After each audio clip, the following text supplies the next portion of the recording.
கார்த்திகை மாதத்துக்கான மாவுளி எப்படி பண்ணலான்னு பார்க்கலாம். சாடஸ்ட் எடுத்துக்கணும். அதில் டீ பொரி வரத்துக்கு கல்லுப்பு போட்டாக்கா நிறைய டீ பொரி வரும். நல்லா மிக்ஸ் பண்ணிவிட்டு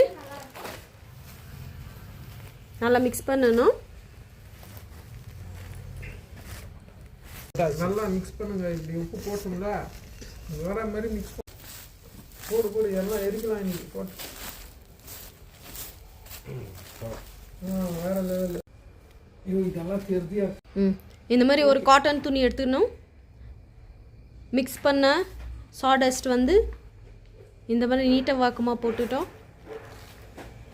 நல்லா டைட்டாக ரோல் பண்ணணும். எவ்வளோக்கு எவ்வளோ சாடஸ்ட் போடுறோமோ அவ்வளோ தீப்பொறி வரும்.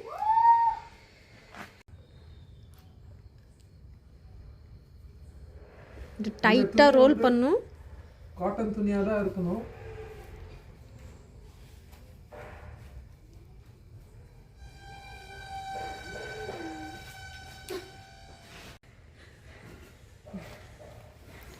ரெண்டு பக்கத்துல நல்லா சாட்டிக்கணும்.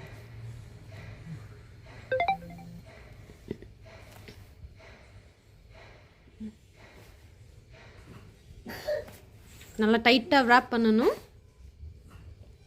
சுற்றுறப்போ பிரிஞ்சு வராத மாதிரி டைட்டாக ரோல் பண்ணணும். நெக்ஸ்ட் ஸ்டெப்பு இந்த மாதிரி ரவுண்டாக சாய்க்கணும்.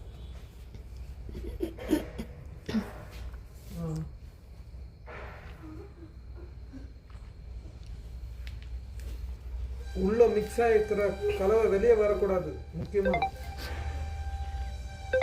அப்படிதான் போடு போடு.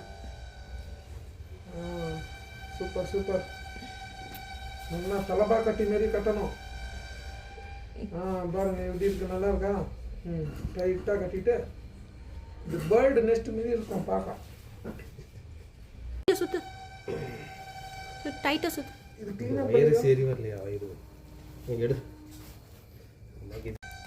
இதில் இன்னும் இந்த மாதிரி ஒரு டைட் கம்பி எடுத்துட்டு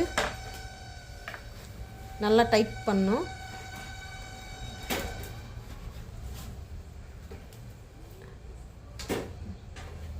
பாருங்க எவ்வளோ டைட் ஆகுதோ அவ்வளோ டைட்டாக கட்டணும். இப்போ குட்டி ஒரு ஸ்வைட்டுனா ரெடி. மாவுளி ரெடி.